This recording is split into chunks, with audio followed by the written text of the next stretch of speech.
everybody, Stephen Key here, and I have another very special guest, Jason Klug. Is that correct? Klug? It's Klug. Klug. I'm sorry. Thank you. And what's the name of Common. your? Okay, before we jump in, we'll talk a little bit about what you do, but your company. Pronounce your company for me, because I saw that. I'm not quite sure how to pronounce that correctly. Yeah, it's called Klugonyx. Klugonyx. Klugonyx. Boy, that's a mouthful, Jason. Yeah, it's good for Google. It So is. no, Oh, no confusion. okay, so on our channel, we have a lot of inventors out there that have got ideas, and we all know that you need more than just a sketch on a napkin. You're going to probably need some help.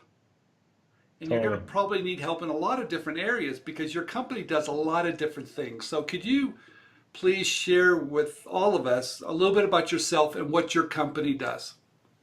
Because you're called the Totally. boss man. Yeah, sure.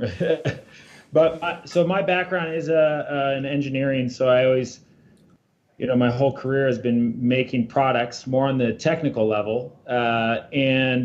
This is about 6 years ago. I started this company, which was more focused at the beginning of just the development side, where I had started by myself working out of apartment, just doing a lot of the engineering work for various clients, helping them kind of get the rest of the way. And then I would pull in industrial designers here and there on projects to help with the ideation and the conceptualization of products. And eventually, over time, I slowly brought on more and more team members until we got a full, development team, and where we have industrial designers on staff and we have engineering on staff and then project management. And yeah, we basically help companies go through the, little bit of research and concepting to help shape their idea with pen and paper, sometimes digital sketching to, a concept that they're excited about that highlights the features, the function, the form, also potentially even getting some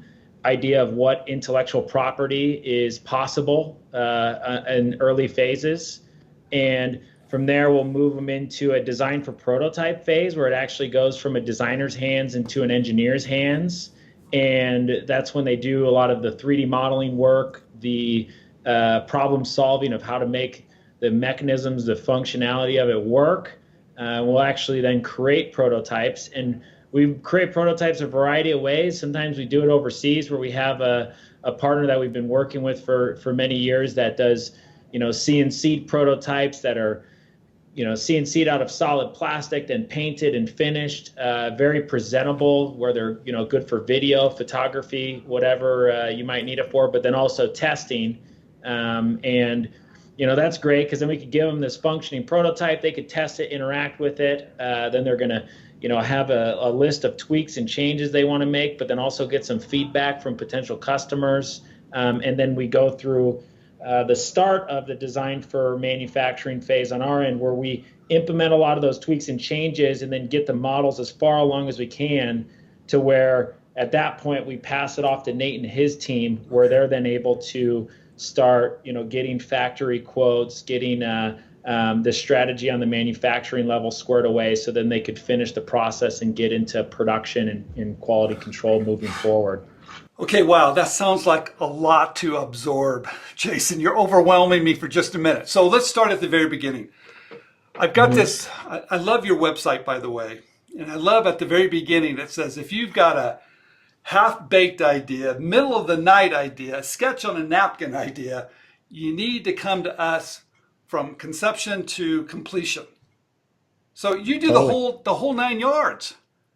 Yeah, I mean, me personally, I don't get to do it as much as I'd like to anymore, but I have a good team that, yeah, we can do it. And it's nice because, a lot of people that come to us, like they're saying, they might have a napkin sketch, which is a super rough idea, and then maybe they haven't fully thought it out. Maybe there's too many features that they're thinking about implementing. Maybe it's not a good place for them to start. It's not quite the minimal viable product they should spend the capital on to get it to the finish line. But, with the design process where, for example, our creative director, Aaron, he's got a master's degree in industrial design, and he's all about taking the client through their idea, exploring it before pen goes to paper, and making sure that is that idea as well thought out as it should be. Maybe there's more to it, and just then putting visuals in front of them to help them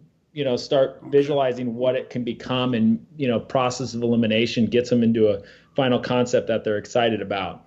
So yeah, let's talk about that first step, because that's a very important step, isn't it? I mean, if you get that wrong, you're kind of shooting yourself in the foot, aren't you? Totally. Okay, so that research, are you researching all the different ways it could function, all the ways it could look, maybe reducing some of the bells and whistles, but are you researching the marketplace at all, looking at similar ideas to make sure you're not just repeating yourself? Yeah, totally. And that can come down to the budget of the customer. Sometimes people, they have maybe they're industry experts in the industry they're building the product in. And, maybe they've been working in it for 15 years. They don't necessarily need us to do as much research. They can come with, hey, I've been doing this for 15 years and I've seen this problem over and over again. This is going to solve that problem. Maybe they don't need for us to go as in depth on the research, but some of the companies, we do have research packages where we can do a little bit of, customer research, do some surveys, do some competitive analysis, but then also exploring design languages and where it's going to fit in when it comes to an overall brand and a product suite in the future of the company that they're going. So really every customer needs something a little different. Okay. Let's talk about that at the very beginning. If you just have a sketch on a napkin, let's say your team gets on it, you're doing a lot of research and you're doing some sketches, but let's say you change it enough to where you kind of invented something. Is there a conflict there at all? No, we don't believe I don't think as a design company that's the way to serve customers, and that's happened a lot where someone comes to us with an idea, and then we kind of dig in deeper and then come with something that they're actually more excited about, but it's different than what they initially had. But at the end of the day, they're paying us to do that, right? So it's like that's their. I would encourage them to then get IP, and sometimes which is helpful on the intellectual property side, but they will put our designers or an engineer on their patent, but not with any rights on it, but just as a contributor. Very nice. Okay, because I think you have to do that by law. I want to talk about one of your products because I used it. Okay, which one? In fact, I used it last week in Kona. I believe it was your SeaView 180. Oh, okay. Yeah. And it works great. Is that true? I mean, I looked at it. In fact, I was at this beautiful home and they have all the different toys, and I went out in the garage and I grabbed this one mask because I really liked it. It was a snorkel, a face snorkel, but I liked it because I wasn't like putting something in my mouth. Right. The full face snorkels are totally starting to trend for that reason. Yeah. Okay. So let's talk. But so that one is an example of a company that they were already very resource rich themselves. Okay. And, so yes, we did help with the conceptualization and the aesthetics. And we helped on the first chunk of the engineering and getting the CAD models. But actually the Wildhorn, they're a pretty substantial company to where they did a lot of the final legworks themselves. But, it was definitely, that was a technical project, and it was a fun one. So beautiful. So, okay. So if I'm an inventor, if I'm on a limited budget, can I piece some of this out? I mean, because I've seen that you've got 4 steps. And the last one's the manufacturing. Can I say, hey, Jason, I just need you on step number 1, or hey, I need you on step number 3. I need a prototype. Can I do that? Can I piecemeal it like that? Yeah, it has happened. But a lot of times, someone thinks they're in the right position, and then I go and look at it and it's like, you're way further away from where you need to be. And I also have seen where a lot of inventors come to us, we do the concept design phase, and they're like, okay, I'll figure out the rest on my own. And they've got, some design drawings, and then a year or so later, they come back to us and say, we haven't gotten anything done. So yeah, I mean, you could do that. And like, Wildhorn, for example, they have a team on staff. They don't necessarily need us for every step of the way, but we can jump in and out as needed, which is fine. And we do that with a lot of the bigger brands. But a lot of times for an inventor, someone that might not have engineering or a technical mindset to lead engineering at the level that you really need to get a product into manufacturing, they end up saving by going with us because we do this all day. We make, we make so many SKUs that we've gotten all the way from concept into production and have dealt with the issues, and, whether it's, understanding how injection molding parts need to be designed, or how silicone is made, or cut and sew needs to be done, whatever. So it's like, working with our process, they're going to end up saving time, money, and getting your product to market much faster. When a client comes to you, do you look at the product, do a little bit of evaluation, then do you come back with a total price? I mean, is that possible to do that, or is it an estimate, or how do you handle the billing and the budgeting of a project? So the concept design phase is a fixed rate, and we have different levels. This is the first phase. We have different levels of packages based on budget and how deep you want us to go. So that's pretty fixed.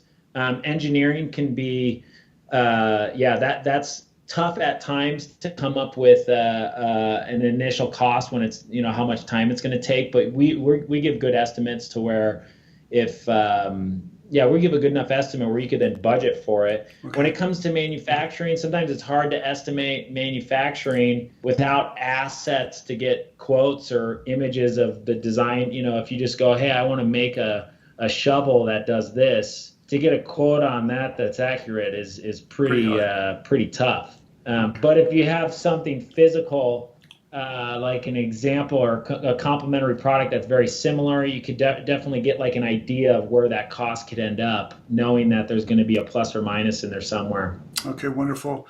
One last question, Jason.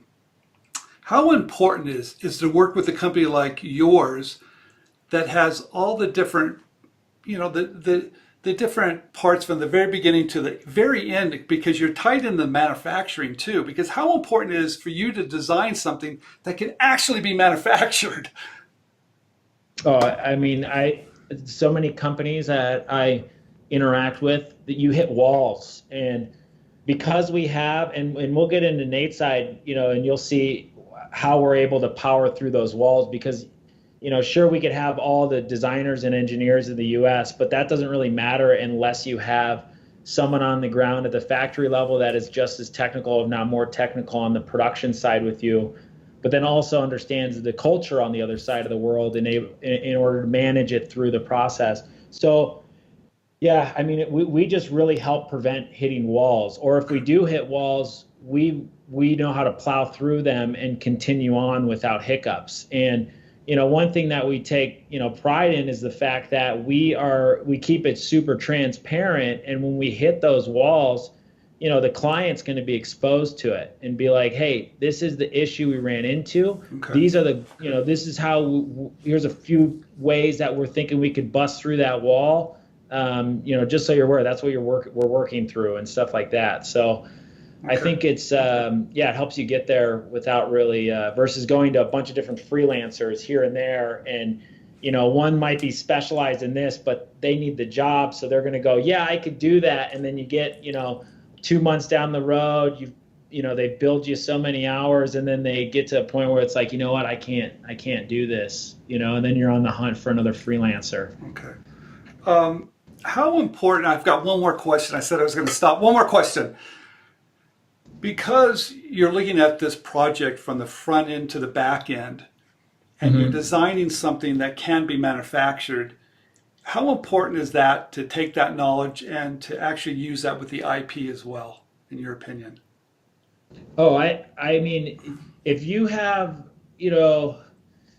I think it's crucial, especially in the fact where, let's say you're getting a utility patent on a specific functionality, right? And if you have a concept sketch of how that functionality works, but no engineering or manufacturing insight, you're going to go and, spin a bunch of wheels with intellectual property, getting patents and stuff, and then all of a sudden you get into production and realize, oh, that doesn't work. And that happens. That's just like part of development, and that's why they have provisional, non-provisional, and stuff like that. But yeah, I mean, I think it's, that's why it's important that even on the design side of things, to have engineering having an oversight of concept design very early on. And that's why when we do our design meetings internally or even with clients, it's good to have at least one engineer in the room, making sure that the direction they're headed is going to be doable. But then also, if you think about it, what if the intellectual properties at the manufacturing process level, and it's good to have that mindset going into the design phase where it's like, okay, I don't know exactly how we're going to overmold this onto that or whatever. But if you could get in earlier in the game and say, okay, here's a possible manufacturing advancement that we can start to get after now, to where you could protect yourself way further back than just a utility patent. And then, with the concept design, I can ping Nate and say, Nate, is it possible for us to find a factory that is going to adapt with us to implement this manufacturing process? And the ability to do that can protect a product at a different level than you would be able to do with just a design or a utility patent, to where it's going to be very difficult for even bigger brands to knock you off, or at least have that type of quality that you're getting at with that process. Yeah, I love that perspective, because I feel there's a lot of patents out there that are basically worthless because they don't have any manufacturing know-how. So yeah, I love that you can tie that in. Jason, thank you very much for coming on. We're going to do a part 2. We're going to talk a little bit about the manufacturing part of your company. So thank you very much. Anything you'd like to add that you'd like to share with inventors or product developers that are coming to you? Well, I mean, we work with so many brands and individuals. We've worked with so many individuals that just had a pencil drawn concept, and now they are warehousing inventory and selling and growing a brand. So yeah, we're here. We're ready to help, and just feel free to reach out on our website, and we can help you get through that process or figure out how to make our process work for you. So. Okay, thank you very much. We're going to have all your contact information down below. Jason, boss man, thank you very much. Yeah, thanks for having us.